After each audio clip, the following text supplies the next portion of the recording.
Bom, gente, vamos dar início a mais um vídeo para o canal Só Psicanálise, tá? Nessa sessão aqui, eu irei fazer alusão a mais um tema dentro da playlist Mulheres Histéricas, beleza? Pois bem, na sessão de hoje, eu vou fazer um comentário em cima do comentário, fazer na verdade uma explanação em cima do comentário de um seguidor que chegou no primeiro vídeo da playlist Mulheres Histéricas, né? E nesse primeiro vídeo eu vinha falando de, como é que eu posso dizer? Eu vinha falando do quanto que as mulheres histéricas, elas são incompreendidas, né? O quanto que as mulheres histéricas, elas, pois bem, o quanto que elas estão aí camufladas, né, por afecções mentais que não necessariamente condiz, né, com aquilo que elas realmente são. E aí eu até citei, transtorno bipolar. Muitas vezes a mulher histérica, ela é diagnosticada como tendo transtorno bipolar, onde na verdade ela não tem, né? Depressão profunda, onde na verdade ela não tem. Por quê? Porque essas mulheres que têm aí a sua personalidade fundada na estrutura histérica, elas têm um modo singular, peculiar de ser, né? Muito, digamos que, munidos de muitos artefatos que levam essas mulheres à dimensão de uma incompreensão em demasia. Inclusive o meu TCC foi voltado para isso, né? Foi falando dos desejos incompreendidos da mulher histérica. E muitas vezes o que é que acontece? Esses desejos, por não terem a compreensão delas próprias, né, e não ter a compreensão de um profissional, enfim, seja da área da psiquiatria, seja da área da psicologia, né, por não ter essa compreensão, acabam aí ganhando a roupagem de afecções mentais que não necessariamente condiz com aquilo que essa mulher é, entende? E aí nesse vídeo eu até falei que essas mulheres muitas vezes estão camufladas por essas afecções, né, sendo aí tratadas como muitas vezes mulheres psicóticas, porque uma coisa é a personalidade fundada na estrutura histérica, outra coisa é a personalidade fundada na estrutura psicótica, entende? Muitas vezes sendo tratadas por meio de psicofármacos, né? Onde não é uma terapia assertiva, né, para aquilo que envolve, para aquilo que acomete, né, essas mulheres.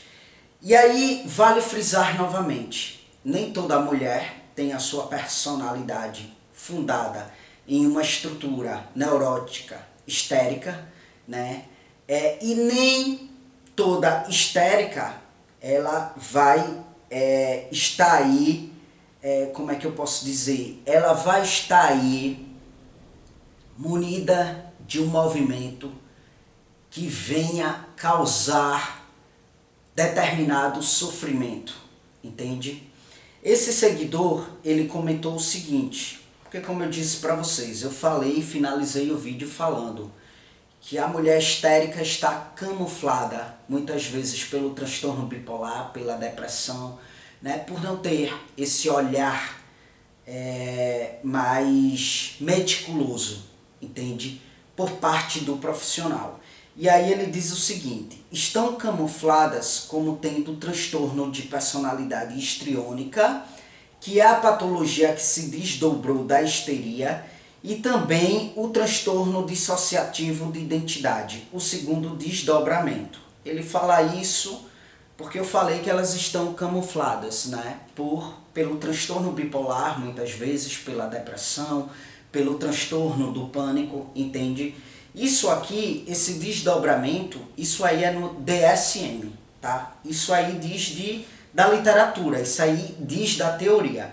Na prática, na vivência clínica, a coisa é mais ampla, entende? A coisa é mais ampla. Não há apenas esses desdobramentos. Inclusive, isso aí é o desdobramento patológico, né? E vale frisar que nem todo movimento que parte do ser humano é aí um movimento patológico, né? Para que a gente não venha sair por aí patologizando todo mundo, sabe? Passa a ser um movimento patológico a partir do momento que faz mal ao ser humano, a partir do momento que o impede, né, de viver, como é que eu posso dizer, em harmonia no meio social, entende? Daí podemos colocar no âmbito de uma patologia, sabe? Pois bem, quando eu falo que as mulheres histéricas, por ter o seu desejo incompreendido, acabam sendo camufladas por afecções mentais que nada tem a ver com o seu modo de ser, né? É porque, enfim, eu me debrucei para a construção do meu TCC em diversos e diversos estudos de caso, né? Casos clínicos onde esses casos teve aí como alvo, né, a mulher histérica, entende? E aí, para que vocês possam ter uma ideia, em um dos estudos de caso, teve até o caso de uma mulher que sofreu uma convulsão, sabe? E ao ser socorrida, ao chegar na emergência, os médicos não conseguiram encontrar nenhum mau funcionamento no seu cérebro, no padrão de funcionamento cerebral, que pudessem aí explicar a causa dessa convulsão, que pudessem aí fundamentar essa convulsão, entende? Ou seja, não tinha nada anatômico, sabe, que pudesse explicar essa convulsão. Então tratava-se de uma pseudoconvulsão. Essa mulher foi encaminhada, né, para um profissional do âmbito da psicologia, e aí, se eu não esteja enganado, ela foi encaminhada para a clínica escola da USP, onde lá tem, né, o aparato da psicologia para tratar de casos onde a sintomatologia ganha vazão do corpo, do orgânico, né, sem causa anatômica, sem causa orgânica para explicar essa sintomatologia. E aí essa moça foi atendida por um psicólogo, ou foi psicóloga, da abordagem psicanalítica, e constatou-se que ela, na verdade, teve um ataque histérico e não necessariamente uma convulsão. Essa pseudoconvulsão foi aí um sintoma do seu ataque histérico. E várias outras afecções que são confundidas, sabe? Que são aí, que ganham um nome onde, na verdade, na base do sintoma está a histeria, como a fibromialgia, algo que eu também estudei e que eu pude construir no meu TCC, né? Enfim, e várias outras afecções. A questão da personalidade histriônica, a questão do transtorno dissociativo de identidade, isso aqui está no DSM. Fato, é um desdobramento da histeria, mas o desdobramento na prática, quando você faz um estudo mais aprofundado acerca dos casos, você vê que o desdobramento da histeria, né, que a camuflagem, na verdade, da histeria vai muito mais para além do que essas afecções aí. Falando um pouquinho do transtorno de personalidade histriônica, né, que é um dos desdobramentos no DSM, um dos desdobramentos patológicos da histeria. O que é o transtorno de personalidade histriônica? Vamos lá. Esse transtorno diz de uma condição de saúde mental, né, que afeta a maneira como o sujeito pensa, que afeta a maneira como o sujeito percebe o mundo, que afeta a maneira como o sujeito se relaciona com os outros, né? Então, uma pessoa com transtorno de personalidade histriônica, ela busca chamar atenção, ela busca ser o centro das atenções, né? Muitas vezes ela chama atenção usando da dramaturgia, né? Utilizando um movimento muito dramático, né? Geralmente são pessoas que têm opiniões fortes, mas em paradoxo são facilmente influenciadas. É algo que sim está dentro da caracterização de um modo de funcionamento de uma mulher histérica. Mas aqui já está no âmbito do patológico. Vale frisar que não é toda mulher que é histérica que vai ter aí um movimento patológico, entende? Então, gente, uma pessoa com transtorno de personalidade histriônica, ela busca ser o centro das atenções, sabe? Ela usa do drama para buscar essa atenção. Ela muda facilmente de humor, né? Algo que é bastante confundido, veja, com um transtorno bipolar.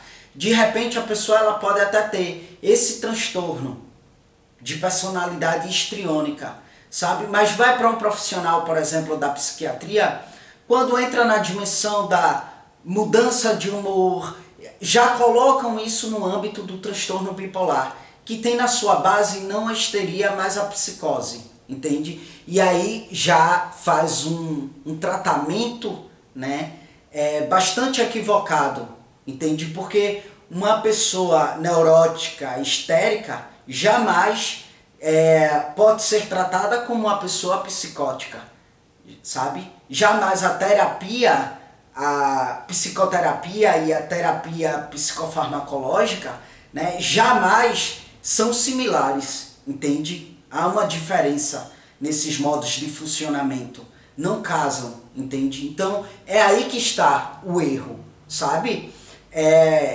Por mais que haja esse desdobramento sedimentado no DSM, mas esse desdobramento aqui já acaba sendo, por uma análise equivocada, acabam sendo camuflados por outras afecções mentais que nada tem a ver com esse modo de funcionamento, com essa condição, entende? Tratando-se aí do transtorno dissociativo de identidade, isso aí já é algo bem mais complexo, tá? Esse tipo de transtorno, anteriormente, ele foi nomeado como transtorno de personalidade múltipla, né? O que é que acontece? É um transtorno caracterizado pela presença de 2 ou mais estados de personalidades distintos, entende? Tipo, eu sou o Caio e de repente sou acometido por esse tipo de transtorno. Acabo sendo invadido por uma outra personalidade que me faz esquecer que eu sou o Caio. Então eu passo a ser o Arthur, entende? Então o transtorno dissociativo de personalidade, né, geralmente é uma reação, digamos assim, a um trauma, sabe? Eu, Caio, sofri um trauma muito complexo, um trauma muito dolorido na minha vida, entende? E aí, como forma de defesa, a minha personalidade acaba se duplicando, sabe? Para que uma outra personalidade me invada, para que eu possa temporariamente esquecer que eu sou o Caio e que eu sofri determinado trauma, para que eu possa esquecer o quanto que isso causa desprazer ao meu ego, entende? Então, quando a personalidade ela se duplica, geralmente é uma reação a um trauma como forma de ajudar uma pessoa a evitar memórias ruins, entende?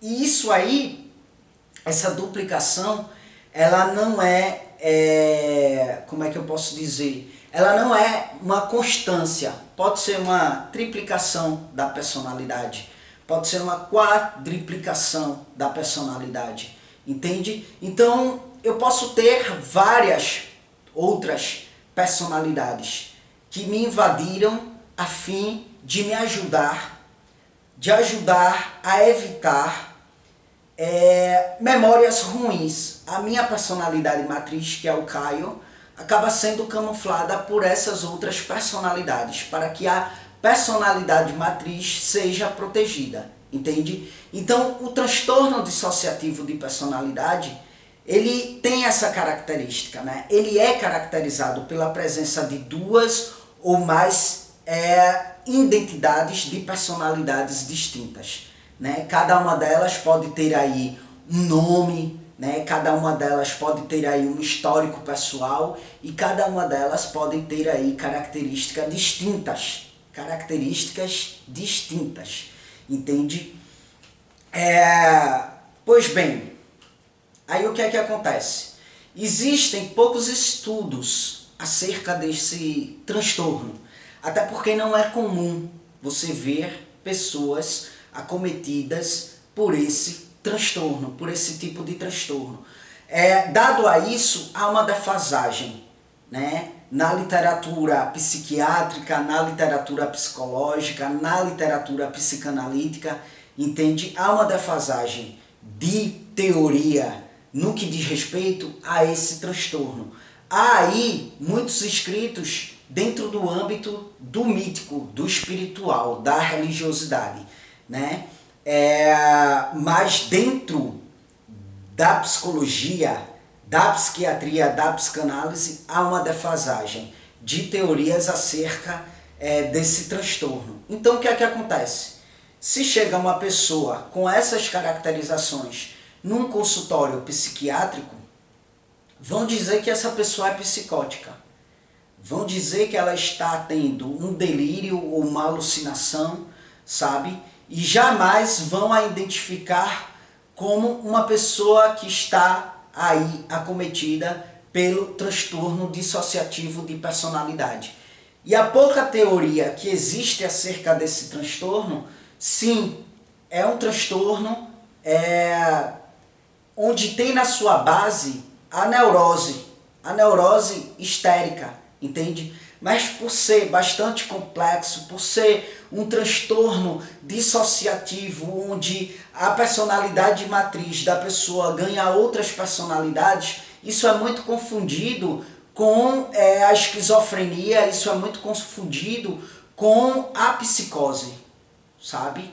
Onde a típica desse transtorno é sim a neurose histérica. Mas aí é um transtorno que também vai ser camuflado por várias outras afecções mentais, entende? Então assim, não deixa de uma pessoa que tem a sua estrutura fundada na histeria, não deixa de ser aí camuflada por coisas, por afecções que vão para além, né, desses desdobramentos patológicos. E inclusive a própria Elizabeth Roudinesco, grande psicanalista contemporânea, né, no livro Por que a Psicanálise, ela vai falar sobre isso.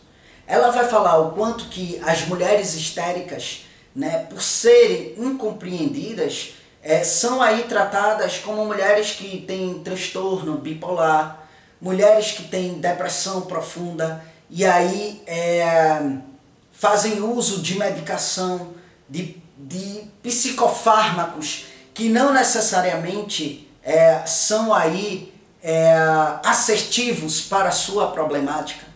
Muitas vezes essa mulher ela tem um modo de funcionamento munido da clivagem, munido do paradoxo, que isso aí eu vou me atentar mais profundamente posteriormente, né? Um modo de funcionamento bastante complexo e singular, né? Muitas vezes elas não estão nem acometidas de uma afecção mental, não houve um desdobramento patológico, mas estão aí em sofrimento porque não conseguem se compreender e não conseguem ter a compreensão de um profissional acerca dos seus desejos, entende?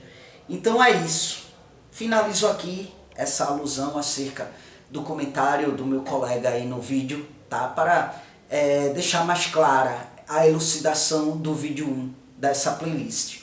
Bom, gente, no comentário do vídeo vai estar aí em destaque informações adicionais, como meio de contato comigo, que é por e-mail, né?